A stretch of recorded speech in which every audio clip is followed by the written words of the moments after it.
অনির্দিষ্টকালের জন্য বন্ধ ঘোষণা করা হয়েছে ইউনাইটেড ইন্টারন্যাশনাল ইউনিভার্সিটি। ২৭ এপ্রিল রাতে বিশ্ববিদ্যালয়ের ভেরিফাইড ফেসবুক পেজে এ ঘোষণা দেওয়া হয়। রেজিস্ট্রার ডক্টর মোহাম্মদ জুলফিকুর রহমান জানান, উপাচার্য, বিভাগীয় প্রধান ও ডিন সহ ১১ জনের পদত্যাগে বিশ্ববিদ্যালয় পরিচালনা কার্যক্রমে জটিলতা দেখা দিয়েছে। এ পরিস্থিতিতে ২৮ এপ্রিল থেকে পরবর্তী নির্দেশ না দেওয়া পর্যন্ত বিশ্ববিদ্যালয়ের সব শিক্ষা কার্যক্রম বন্ধ থাকবে। একই সঙ্গে প্রশাসনিক কার্যক্রমও স্থগিত থাকবে বলে জানানো হয়েছে। কর্তৃপক্ষ জানায়, উপাচার্য, বিভাগীয় প্রধান সহ পদত্যাগকারী শিক্ষকদের জায়গায় নতুন কেউ না আসা পর্যন্ত অনির্দিষ্টকালের জন্য বিশ্ববিদ্যালয় বন্ধের সিদ্ধান্ত নেওয়া হয়েছে। প্রশাসনের শূন্যতা কাটিয়ে স্বাভাবিক পরিবেশ ফিরিয়ে আনাই এখন কর্তৃপক্ষের প্রধান লক্ষ্য।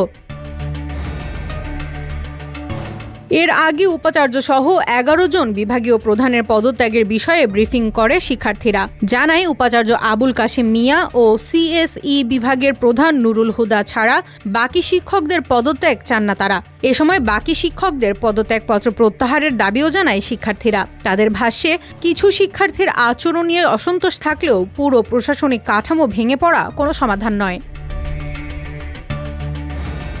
মিড টার্ম পরীক্ষার সময়সীমা আগের মতো ১ ঘন্টা ৪৫ মিনিট নির্ধারণ ও ইমপ্রুভমেন্ট ফি কমানো সহ একগুচ্ছ দাবিও জানান তারা। বিশ্ববিদ্যালয়ের ফেসবুক পেজে প্রকাশিত পদত্যাগপত্র থেকে জানা যায়, গেল ২৬ এপ্রিল ইউআইইউ এর বোর্ড অব ট্রাস্টিজের কাছে উপাচার্য পদত্যাগপত্র জমা দেন। পদত্যাগের কারণ হিসেবে তিনি কিছু শিক্ষার্থীর অসৌজন্যমূলক ও অসম্মানজনক আচরণের কথা উল্লেখ করেছেন। এর আগে এক শিক্ষার্থীর মিড টার্ম দিতে না পারা, মিড টার্ম পরীক্ষার সময় কমানো এবং ইমপ্রুভমেন্ট ফি না কমানোর ঘটনায় ২৬ এপ্রিল সকাল থেকে আন্দোলন শুরু করে শিক্ষার্থীদের একাংশ। এছাড়া সিএসই বিভাগের চেয়ারম্যানের পদত্যাগ চেয়ে দুপুর ২টা পর্যন্ত সময় বেঁধে দেয় তারা। তবে এ বিষয়ে প্রশাসনের সাড়া না পাওয়ায় তারা ভিসির পদত্যাগের দাবি জানায়।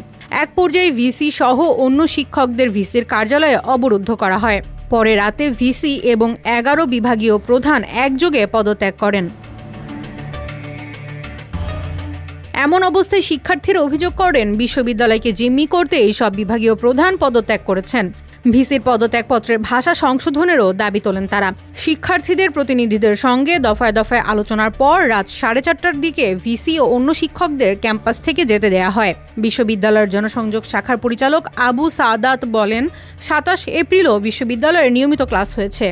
বোর্ড অব ট্রাস্টিজ থেকে প্রশাসনিক পদের দায়িত্ব অন্য কাউকে হস্তান্তর করা হলে অন্য বিষয়ে সমাধান আসবে বলে আশা করছি।